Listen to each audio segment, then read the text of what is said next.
Bonjour chers amis, j'espère que vous allez bien. J'espère que tout se passe pour le mieux pour vous. Alors dans cette vidéo, je vais t'expliquer de A à Z comment j'ai analysé ce marché, comment j'ai pu déceler une opportunité pour prendre le trade, comment je l'ai managé, d'accord, jusqu'à la prise des profits. Donc reste jusqu'à la fin et tu auras des astuces qui vont t'aider dans ton trading de chaque jour. Pour ceux qui ne sont pas abonnés, s'il vous plaît, abonnez-vous, d'accord? Likez la vidéo et partagez la chaîne avec vos proches. Alors, comme vous le savez tous, lorsque je viens sur le marché, d'accord, la première des choses que je cherche à faire, c'est de déterminer la tendance ou la structure du marché. Et lorsque je vais finir de déterminer la tendance ou la structure du marché, d'accord, je vais chercher à voir une cassure de structure.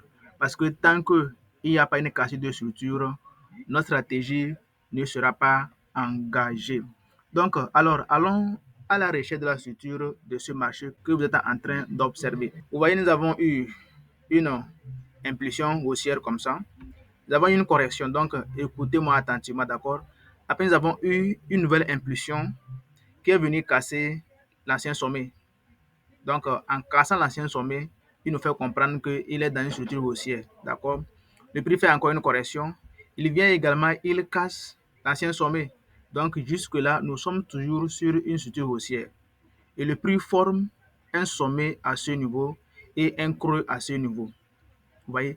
Donc, pour que nous puissions continuer par chercher à acheter, il faut que le prix puisse casser ce sommet-là. Il faut que le prix casse la structure. Tant que cette structure n'est pas cassée, on ne va rien faire. Et pour qu'on se dise que les achats ne sont plus d'actualité, il faut que le prix vienne casser ce creux qui est à ce niveau. D'accord?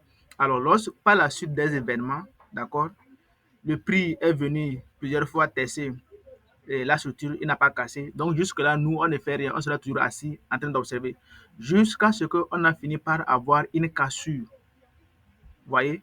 Pour dire que la tendance haussière est toujours d'actualité. Alors, en cassant la structure ici, d'accord, le prix allait créer un nouveau sommet là-bas, c'est-à-dire la structure, et il est venu créer un creux à ce niveau.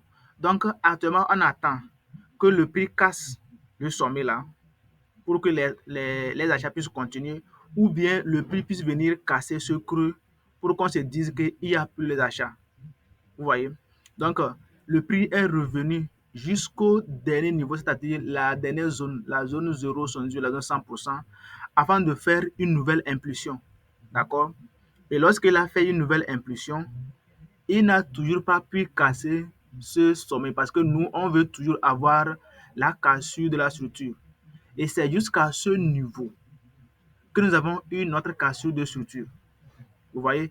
Donc, en cassant la structure ici, le marché est en train de nous dire qu'il est toujours haussier. D'accord?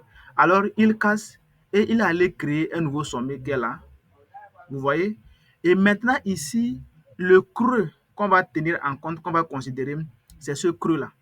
Parce que c'est le début de ce mouvement, le début de l'impulsion qui est venu casser la structure là. C'est le début qui est là. Et donc, le creux est à ce niveau-là, d'accord? Et le sommet est à ce niveau.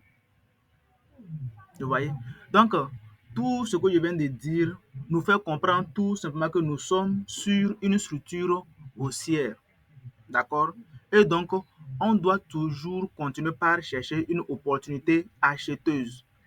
Parce que vous voyez, il y avait un sommet ici et le prix est venu casser le sommet, d'accord? Vous voyez, le sommet a été cassé. Alors, en cassant le sommet, le prix a créé son creux qui est ici.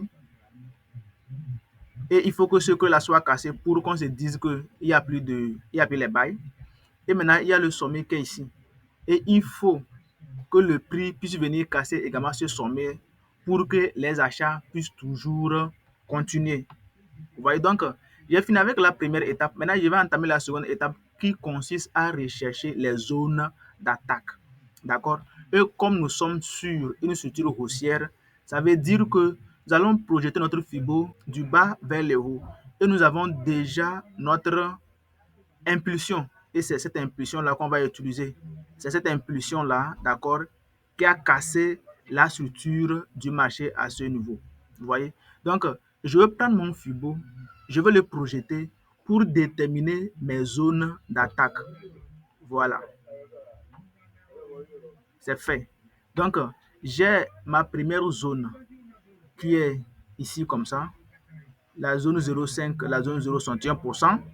Et puis, j'ai ma deuxième zone qui est juste en bas, la zone 0,18, la zone 0,78, la zone 100%.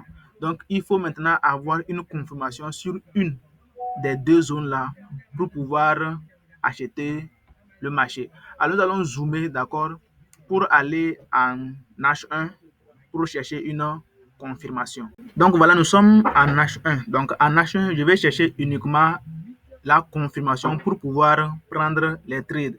Et lorsque je suis en H1, je reste tranquille pour attendre que le prix puisse former une de mes configurations qui me servent de confirmation. Et comme vous l'avez vu, donc j'ai eu cette configuration-là qui me sert de confirmation. Vous voyez, lorsque le prix a formé cette configuration, là, j'ai eu la confirmation que le prix va aller à la hausse. Donc, j'ai espéré un tout petit peu. Lorsque le prix est revenu à ce niveau-là, j'ai pris les positions, d'accord? Et je savais également qu'il y avait une possibilité pour que le prix puisse venir jusqu'à ce dernier niveau-là avant de pouvoir monter. C'est pourquoi j'ai placé mon stop loss en dessous de ce dernier niveau. Vous voyez? Donc, j'ai pris le stop loss en dessous de ce dernier niveau. Et lorsque le prix était arrivé là-bas, j'ai ajouté une position, d'accord? Et j'attendais à ce que le prix puisse venir chercher le take profit qui devait être normalement sur ce niveau. Mais lorsque le prix était arrivé à ce niveau-là comme ça, vous voyez, j'ai pris l'essentiel de mes positions. J'ai coupé tout, j'ai laissé une seule position et j'ai amené mon BE pour laisser sur ce niveau-là comme ça, ici comme ça, d'accord? Et le prix est revenu et il m'a fait sortir. Donc, vous voyez, donc c'est comme ça que je procède sur tous les marchés. Donc, si vous me voyez faire une capture d'écran et la partager, sachez tout simplement que c'est comme ça que je procède. Vous voyez, une stratégie simple et efficace. Alors, bonne journée, on est ensemble. Ciao, ciao.